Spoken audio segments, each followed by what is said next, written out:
आपको पढ़ाने वाली हूँ जीके के 10 सारे क्वेश्चन एंड आंसर का पार्ट 11। इससे पहले मैं 10 वीडियो अपलोड कर चुकी हूँ। सो फ्रेंड्स, मैं ये कहना चाहूँगी कि अगर आपको मेरी पढ़ाई हुई चीज़ें समझ में आ रही हैं देन आप मेरे चैनल को सब्सक्राइब कीजिए। साथ ही अगर आपको ये वीडियो पसंद आती है देन आप इस वीडियो को लाइक कीजिए, और अगर आपको ये वीडियो हेल्पफुल लगती है देन आप इसे अपने फ्रेंड्स के साथ शेयर कीजिए ताकि उनकी भी कुछ हेल्प हो सके। और साथ ही अगर आपको स्टडी से रिलेटेड किसी भी टॉपिक पे वीडियोस चाहिए देन आप कमेंट कर सकते हैं। और फ्रेंड्स, मैं ये कहना चाहूँगी कि ये जीके के 10 क्वेश्चन एंड आंसर जो भी मैं पढ़ाने वाली हूँ कि बहुत ही ज़्यादा इंपॉर्टेंट है किसी भी कॉम्पिटिटिव एग्ज़ाम्स के लिए। सो अगर आप किसी भी कॉम्पिटिटिव एग्ज़ाम की तैयारी कर रहे हैं तो मैं आपको ये सजेस्ट करूँगी कि आप इस वीडियो को पूरे ध्यान से देखिए और पूरे ध्यान से आप इस वीडियो में आए हर एक जीके को बहुत ही ध्यान से याद कीजिए। सो फ्रेंड्स, वक्त को ज़ाया ना करते हुए हम अपनी स्टडी। सो फ्रेंड्स, आज का हमारा पहला प्रश्न है कि जिंक सल्फेट का सूत्र तथा उसके जलीय विलयन का रंग क्या होता है। सो जिंक सल्फेट का सूत्र ZnSO4 होता है तथा उसके जलीय विलयन का रंग रंगहीन होता है। और हमारा दूसरा प्रश्न है कि यदि धातु X धातु Y को उसके जलीय लवण विलयन से विस्थापित करती हो तो परिणाम क्या होगा। सो धातु Y की तुलना में धातु X अधिक अभिक्रियाशील धातु है और धातु X की तुलना में धातु Y कम अभिक्रियाशील धातु है। और हमारा प्रश्न संख्या तीसरा है कि एसिटिक अम्ल में किसके समान गंध होती है। सो एसिटिक अम्ल में सिरके के समान गंध होती है। और हमारा प्रश्न संख्या चौथा है कि वास्को डी गामा कहाँ का यात्री था। सो वास्को डी गामा पुर्तगाल का यात्री था। और हमारा प्रश्न संख्या पाँचवा है कि यूरोपवासियों ने दिशा सूचक यंत्र का प्रयोग किनसे सीखा। सो यूरोपवासियों ने दिशा सूचक यंत्र का प्रयोग अरबों से सीखा था। और हमारा प्रश्न संख्या छठा है कि उत्माशा अंतरिप की खोज किसने की थी। सो उत्माशा अंतरिप की खोज डियाज बार्थोलोमियो ने की थी। और हमारा प्रश्न संख्या सातवां है कि क्षेत्रफल की दृष्टि से भारत का विश्व में कौन सा स्थान है। सो क्षेत्रफल की दृष्टि से भारत का विश्व में 7वां स्थान है। और हमारा प्रश्न संख्या 8वां है कि भारत के अक्षांशीय एवं देशांतरीय विस्तार में लगभग कितने डिग्री का अंतर है। सो भारत के अक्षांशीय एवं देशांतरीय विस्तार में लगभग 30 डिग्री का अंतर है। और हमारा प्रश्न संख्या 9वां है कि भारत की स्थलीय सीमा रेखा तटीय सीमा रेखा के लगभग कितनी बड़ी है। सो भारत की स्थलीय सीमा रेखा तटीय सीमा रेखा की लगभग दुगनी बड़ी है। और हमारा प्रश्न संख्या 10वां है कि लोकतांत्रिक देशों में किसकी आज़ादी नहीं होती है। सो लोकतांत्रिक देशों में लोगों को विरोध करने की आज़ादी नहीं होती है। और हमारा प्रश्न संख्या 11वां है कि किससे लोकतंत्र के विस्तार में मदद मिलती है। सो लोगों के संघर्ष से लोकतंत्र के विस्तार में मदद मिलती है। और हमारा प्रश्न संख्या 12वां है कि फ्रांस में किस क्रांति ने लोकतांत्रिक शासन की नींव डाली। सो फ्रांस में 1789 ईस्वी की क्रांति ने लोकतांत्रिक शासन की नींव डाली थी। और हमारा प्रश्न संख्या 13वां है कि उत्पादन के प्रमुख साधन कितने हैं। सो उत्पादन के प्रमुख साधन 5 हैं। और हमारा प्रश्न संख्या 14वां है कि उत्पादन का क्या अर्थ है। सो उत्पादन का अर्थ है उपयोगिता का सृजन करना। और हमारा प्रश्न संख्या 15वां है कि उत्पादन का निष्क्रिय साधन है। सो उत्पादन का निष्क्रिय साधन है भूमि। और हमारा प्रश्न संख्या 16वां है कि पदार्थ कितने प्रकार के होते हैं। सो पदार्थ 3 प्रकार के होते हैं, तत्व, यौगिक और मिश्रण। और हमारा प्रश्न संख्या 17वां है कि क्या कुर्सी एक पदार्थ है। सो हाँ, कुर्सी एक पदार्थ है। और हमारा प्रश्न संख्या 18वां है कि किस पदार्थ का घनत्व सबसे अधिक होता है। सो लोहा का घनत्व सबसे अधिक होता है। और हमारा प्रश्न संख्या 19वां है कि सदन के सदस्यों के अधिकारों की रक्षा कौन करता है। सो सदन के सदस्यों के अधिकारों की रक्षा अध्यक्ष करता है। और हमारा प्रश्न संख्या 20वां है कि प्राक्कलन समिति संसद के किस सदन की होती है। सो प्राक्कलन समिति संसद के लोकसभा सदन की होती है। और हमारा प्रश्न संख्या 21 है कि धन विधेयक को लोकसभा में प्रस्तुत करने से पहले किसकी अनुमति आवश्यक है। सो धन विधेयक को लोकसभा में प्रस्तुत करने से पहले राष्ट्रपति की अनुमति आवश्यक है। और हमारा प्रश्न संख्या 22 है कि योजना आयोग का कौन सा कार्य है। सो योजना आयोग का कार्य योजना तैयार करना है। और हमारा प्रश्न संख्या 23 है कि सबसे अधिक समय तक भारत के राष्ट्रपति पद पर कौन रहे? तो सबसे अधिक समय तक भारत के राष्ट्रपति पद पर डॉक्टर राजेंद्र प्रसाद थे। और हमारा प्रश्न संख्या 24 है कि केंद्र सरकार द्वारा कौन सा कर लगाया जाता है? तो केंद्र सरकार द्वारा आयकर लगाया जाता है। और हमारा प्रश्न संख्या 25 है कि कानून के द्वारा नागरिकता के अधिकार को कौन नियमित करता है? सो कानून के द्वारा नागरिकता के अधिकार को संसद नियमित करता है। और हमारा प्रश्न संख्या 26 है कि अमेरिका गृह युद्ध की शुरुआत किस राज्य द्वारा की गई थी? सो अमेरिकी गृह युद्ध की शुरुआत दक्षिणी कैरोलिना के द्वारा की गई थी। दक्षिणी कैरोलिना राज्य के द्वारा की गई थी। और हमारा प्रश्न संख्या 27 है कि अब्राहम लिंकन ने दास प्रथा का उन्मूलन कब किया? सो अब्राहम लिंकन ने 1 जनवरी 1863 ईस्वी को दास प्रथा का उन्मूलन किया था। और हमारा प्रश्न संख्या 28 है कि फ्रांस की राज्य क्रांति किसके शासनकाल में हुई थी? सो फ्रांस की राज्य क्रांति लुई 16वां के शासनकाल में हुई थी। और हमारा प्रश्न संख्या 29 है कि समानता, स्वतंत्रता और बंधुत्व का नारा किस क्रांति की देन है? सो समानता, स्वतंत्रता और बंधुत्व का नारा फ्रांस की राज्य क्रांति की देन है। और हमारा प्रश्न संख्या 30 है कि वर्साई के राजमहल में शानो शौकत पर प्रतिवर्ष कितना खर्च किया जाता था? सो वर्साई के राजमहल में शानो शौकत पर प्रतिवर्ष $200 लाख खर्च किया जाता था। और हमारा प्रश्न संख्या 31 है कि आकस्मिकता निधि क्या है? वर्णन करें। सो आकस्मिकता निधि में जमा धन राशि का व्यय विधि द्वारा स्थापित प्रक्रिया के द्वारा ही किया जा सकेगा। सामान्य स्थिति में इस निधि से संसद की स्वीकृति के बिना धन नहीं निकाला जा सकता, किंतु विशेष परिस्थिति में राष्ट्रपति इस मद से अग्रिम धनराशि निकाल सकता है। और हमारा प्रश्न संख्या 32 है कि 18वां संशोधन क्या था? सो 18वां संशोधन 1966 में हुआ था। पंजाब और हिमाचल प्रदेश संघ राज्य क्षेत्रों के पुनर्गठन के लिए संसद को शक्ति प्रदान करना। और हमारा प्रश्न संख्या 33 है कि लिब्राहन आयोग की व्याख्या करें। सो यह आयोग 1995 में गठित किया गया, जिसकी अध्यक्षता आंध्र प्रदेश के उच्च न्यायालय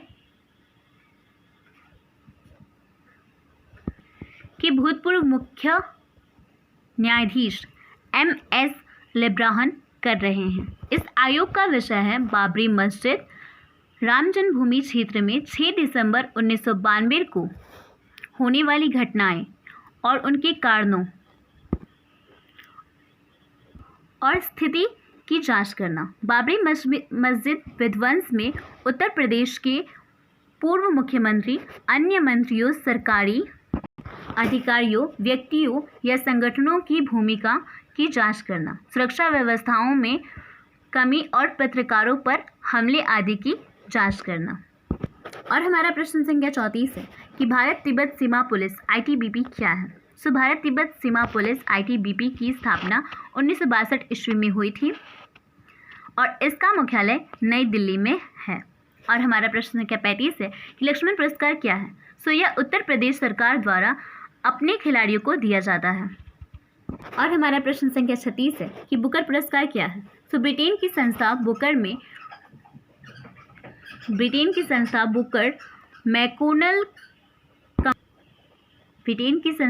मैकोनल कंपनी एवं पब्लिशर्स एसोसिएशन द्वारा वर्ष 1969 में स्थापित इस पुरस्कार में अब 50,000 पाउंड धनराशि प्रदान की जाती है। और हमारा प्रश्न संख्या 37 है कि फ्रांस का सर्वोच्च सम्मान क्या है? सो फ्रांस का सर्वोच्च सम्मान लेंजा ऑफ ऑनर और कमांडर डिलीजन डी ऑनर है। और हमारा प्रश्न संख्या 38 है कि 1963 ईस्वी में भारत रत्न से किसे सम्मानित किया गया था? सो 1963 ईस्वी में भारत रत्न से डॉक्टर जाकिर हुसैन को मरने के पश्चात भारत रत्न से सम्मानित किया गया था। और 1963 में ही डॉक्टर पांडुरंग वामन काने को भारत रत्न से सम्मानित किया गया था मरणोपरांत। और हमारा प्रश्न संख्या 39 है कि 1971 में ज्ञानपीठ पुरस्कार से किसे सम्मानित किया गया था? सो 1971 में विष्णु डे को ज्ञानपीठ पुरस्कार से सम्मानित किया गया था, जिन्होंने स्मृति सत्ता भविष्यत साहित्य लिखा था, जो कि बंगला भाषा में था। और हमारा प्रश्न संख्या 40 है कि 1976 में दादा साहेब फाल्के पुरस्कार किसे मिला था? सो कानन देवी को। कानन देवी को 1976 में दादा साहेब फाल्के पुरस्कार मिला था, जो कि एक अभिनेत्री, गायिका एवं प्रोड्यूसर थी। और हमारा प्रश्न संख्या 41 है कि 1963 में मैग्सेसे पुरस्कार प्राप्त करने वाले भारतीय कौन थे। 1963 में वर्गीज कुरियन को मैग्सेसे पुरस्कार प्राप्त हुआ था सामुदायिक नेतृत्व के क्षेत्र में। और हमारा प्रश्न संख्या 42 है कि वीणा वाद्य के वादक कौन कौन थे। वीणा वाद्य के वादक वीणा घनबल, चित्ती बाबू, डोराई स्वामी अयंगर, एस बालचंदन, कल्याण कृष्णा भगवतार थे। और हमारा प्रश्न संख्या 43 है कि अन्नपूर्णा योजना क्या थी। गाँवों के ऐसे गरीब व असहाय वृद्ध जिनकी देखरेख करने वाला कोई नहीं है और जो इस समय वृद्धावस्था पेंशन प्राप्त नहीं कर रहे हैं, प्रत्येक महीने 10 किग्रा तक निःशुल्क अनाज प्रदान करना। और हमारा प्रश्न संख्या 44 है कि 1 वर्षीय योजना क्या थी। इस योजना की अवधि 1 अप्रैल 1968 से 31 मार्च 1969 तक थी और इसमें 2283 करोड़ रुपए खर्च हुए तथा इसका मुख्य उद्देश्य था मशीन निर्माण क्षमता विकसित करना, राष्ट्रीय आय में 5% प्रति वर्ष वृद्धि। और हमारा प्रश्न संख्या 45 है कि राजस्व घाटा क्या है। सरकार की राजस्व व्यय तथा राजस्व प्राप्तियों का अंतर राजस्व घाटा कहलाता है। और हमारा प्रश्न संख्या 46 है कि उल्टा झंडा का चिन्ह किसका प्रतीक है। उल्टा झंडा का चिन्ह राष्ट्रीय विपदा का प्रतीक है। और हमारा प्रश्न संख्या 47 है कि पाकिस्तान का राष्ट्रीय चिन्ह क्या है। पाकिस्तान का राष्ट्रीय चिन्ह चांद तारा है। और हमारा प्रश्न संख्या 48 है कि चीन का राष्ट्रीय स्मारक क्या है। चीन का राष्ट्रीय स्मारक विशाल दीवार है जो कि उत्तरी चीन में है। और हमारा प्रश्न संख्या 49 है कि आर्टेमिस के मंदिर के बारे में बताएं। एशिया माइनर में स्माइना के दक्षिण में प्राचीन नगर इफेसिस जो अब समाप्त हो गया है, वहीं आर्टेमिस मंदिर स्थित है। आर्टेमिसिया द्वारा बनाए गए प्रारूप पर इसका निर्माण 5वीं सदी ईसा पूर्व लीनियन नगरवासियों द्वारा किया गया था। और हमारा प्रश्न संख्या 50वां है कि ईरान की संसद का नाम क्या है। ईरान की संसद का नाम मजलिस है। और हमारा प्रश्न संख्या 51 है कि कौन प्राकृतिक पर्यावरण के निकट है। ग्रामीण समाज प्राकृतिक पर्यावरण के निकट है।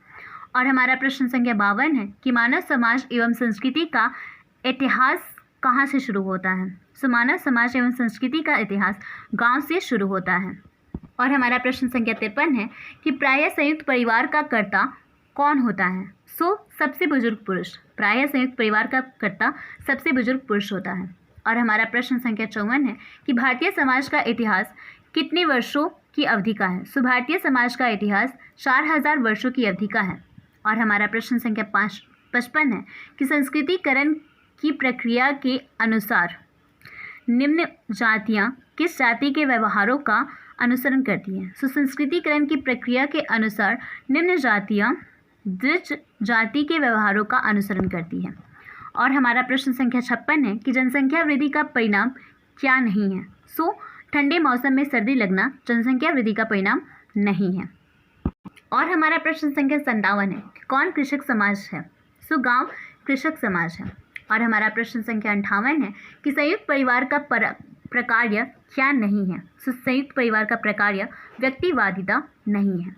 और हमारा प्रश्न संख्या 59 है कि जन्म मूलक परिवार एवं प्रजनन मूलक परिवार की व्याख्या किस विद्वान ने की थी। जन्म मूलक परिवार एवं प्रजनन मूलक परिवार की व्याख्या मैकाइवर ने की थी। और हमारा प्रश्न संख्या 60 है कि जाति का आधार क्या है। जाति का आधार जन्म है। और हमारा प्रश्न संख्या 61 है कि कीमत उस बिंदु पर निर्धारित होती है जहां कीमत उस बिंदु पर निर्धारित होती है जहां मांग और पूर्ति बराबर हो। और हमारा प्रश्न संख्या 62 है कि पूर्ण प्रतियोगिता में लाभ की प्राप्ति होती है। पूर्ण प्रतियोगिता में सामान्य लाभ की प्राप्ति होती है। और हमारा प्रश्न संख्या 63 है कि क्या होता है जब उत्पादन बंद कर दिया जाता है। परिवर्तन लागत शून्य हो जाती है। और हमारा प्रश्न संख्या 64 है कि सामान्य मूल्य स्तर का अध्ययन किया जाता है। सामान्य मूल्य स्तर का अध्ययन समष्टि अर्थशास्त्र में किया जाता है। और हमारा प्रश्न संख्या 65 है कि प्राथमिक क्षेत्र में सम्मिलित है। प्राथमिक क्षेत्र में सम्मिलित है कृषि। और हमारा प्रश्न संख्या 66 है कि प्रवाह में किसे शामिल किया जाता है। प्रवाह में उपभोग, विनियोग तथा आय को शामिल किया जाता है। और हमारा प्रश्न संख्या 67 है कि NNP = GNP - ह्रास सत्य है। हाँ, MNP = GNP - ह्रास सत्य है। और हमारा प्रश्न संख्या 68 है कि राष्ट्रीय आय की मांग हेतु किस विधि को अपनाया जाता है। राष्ट्रीय आय की मांग हेतु उत्पादन विधि, आय विधि तथा व्यय विधि को अपनाया जाता है। और हमारा प्रश्न संख्या 69 है कि प्राथमिक क्षेत्र में कौन शामिल है। प्राथमिक क्षेत्र में भूमि, वन तथा खनन शामिल है। और हमारा प्रश्न संख्या 70 है कि मुद्रा का कार्य है। विनिमय का माध्यम, मूल्य का मापन तथा मूल्य का संचय मुद्रा का कार्य है। और हमारा प्रश्न संख्या 71 है कि पूरब बनाम पश्चिम पदबंध का आशय किससे है। पूरब बनाम पश्चिम पदबंध का आशय शीतयुद्ध से है। और हमारा प्रश्न संख्या 72 है कि सोवियत संघ ने कौन सा सैनिक गुट बनाया। सोवियत संघ ने वार्सा संधि नामक सैनिक गुट बनाया था। और हमारा प्रश्न संख्या 73 है कि 1955 में वार्सा संधि ने कौन सा देश 1955 के वार्सा संधि में कौन सा देश सदस्य नहीं था। पश्चिमी जर्मनी। 1955 के वार्सा संधि में पश्चिमी जर्मनी सदस्य नहीं था। और हमारा प्रश्न संख्या 74 है कि 1917 में रूस में समाजवादी राज्य की स्थापना किसने की थी। 1917 में रूस में समाजवादी राज्य की स्थापना लेनिन ने की थी। और हमारा प्रश्न संख्या 75 है कि परमाणु अप्रसार संधि पर किस राज्य ने हस्ताक्षर नहीं किए थे। परमाणु अप्रसार संधि पर भारत राज्य ने हस्ताक्षर नहीं किए थे। और हमारा प्रश्न संख्या 76 है कि यूरो क्या है। यूरोपीय संघ की मुद्रा है। और हमारा प्रश्न संख्या 77 है कि दक्षेश का पहला सम्मेलन किस देश में हुआ था। दक्षेश का पहला सम्मेलन बांग्लादेश में हुआ था। और हमारा प्रश्न संख्या 78 है कि राष्ट्रीय पंचायत किस देश की संसद है। राष्ट्रीय पंचायत नेपाल देश की संसद है। और हमारा प्रश्न संख्या 79 है कि कौन सा देश सार्क का सदस्य नहीं है। भारत देश सार्क का सदस्य नहीं है। और हमारा प्रश्न संख्या 80 है कि अंतर्राष्ट्रीय न्यायालय का मुख्यालय कहाँ है। अंतर्राष्ट्रीय न्यायालय का मुख्यालय हैग में है। और हमारा प्रश्न संख्या 81 है कि भारत में नई आर्थिक नीति कब लागू की गई थी। भारत में नई आर्थिक नीति 1991 ईस्वी में लागू की गई थी। और हमारा प्रश्न संख्या 82 है कि राष्ट्रीय आय ग्रामीण रोजगार कार्यक्रम की शुरुआत कब हुई। राष्ट्रीय ग्रामीण रोजगार कार्यक्रम की शुरुआत अक्टूबर 1980 ईस्वी में हुई थी। और हमारा प्रश्न संख्या 83 है कि सांख्यिकी के प्रयोग में उद्योगों में उत्पादन लागत क्या है। सांख्यिकी के प्रयोग में उद्योगों में उत्पादन लागत घटा है। और हमारा प्रश्न संख्या 84 है कि दिल्ली में सार्वजनिक परिवहन प्रणाली में किस प्रकार की गैस का प्रयोग किया जाता है। दिल्ली में सार्वजनिक परिवहन प्रणाली में उच्च दाब प्राकृतिक गैस का प्रयोग किया जाता है।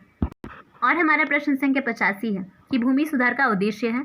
भूमि सुधार का उद्देश्य है भूमि पर काम करने वाले से।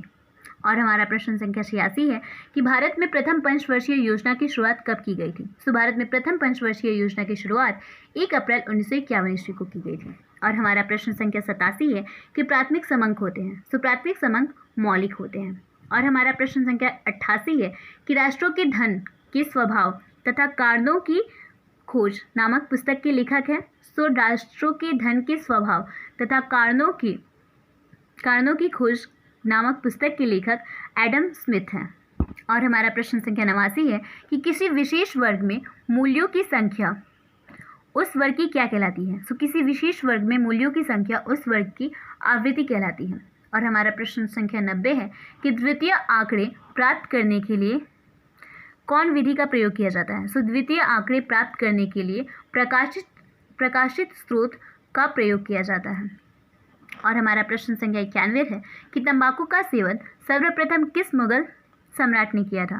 तंबाकू का सेवन सर्वप्रथम अकबर ने किया था। और हमारा प्रश्न संख्या 92 है कि किस प्रशासकीय सुधार के लिए शेर शाह को खास तौर पर जाना जाता है। भूमि सुधार व्यवस्था के लिए शेर शाह को खास तौर पर जाना जाता है। और हमारा प्रश्न संख्या 93 है कि दीवाने अशरफ का क्या अर्थ है। सेना विभाग का अध्यक्ष। दीवाने अशरफ का अर्थ है सेना विभाग का अध्यक्ष। और हमारा प्रश्न संख्या 94 है कि अकबर का समकालीन था। सो अकबर का समकालीन मुल्ला दाऊद था। और हमारा प्रश्न संख्या 95 है कि अकबरनामा की रचना किसने की। सो अकबरनामा की रचना अबुल फजल ने की थी। और हमारा प्रश्न संख्या 96 है कि पानीपत का प्रथम युद्ध किस वर्ष हुआ। सो पानीपत का प्रथम युद्ध 1526 ईस्वी में हुआ था। और हमारा प्रश्न संख्या 97 है कि ताजमहल का निर्माण किसने करवाया था। सो ताजमहल का निर्माण शाहजहां ने करवाया था। और हमारा प्रश्न संख्या 98 है कि कैप्टन हाकिंस किस मुगल शासक के दरबार में आया था। सो कैप्टन हाकिंस जहांगीर के दरबार में आया था। और हमारा प्रश्न संख्या 99 है कि स्थायी बंदोबस्त संबंधित है। सो स्थायी बंदोबस्त संबंधित है कॉर्नवालिस से। और हमारा प्रश्न संख्या 100 है कि संथाल विद्रोह कब हुआ था। सो संथाल विद्रोह 1855 ईस्वी में हुआ था।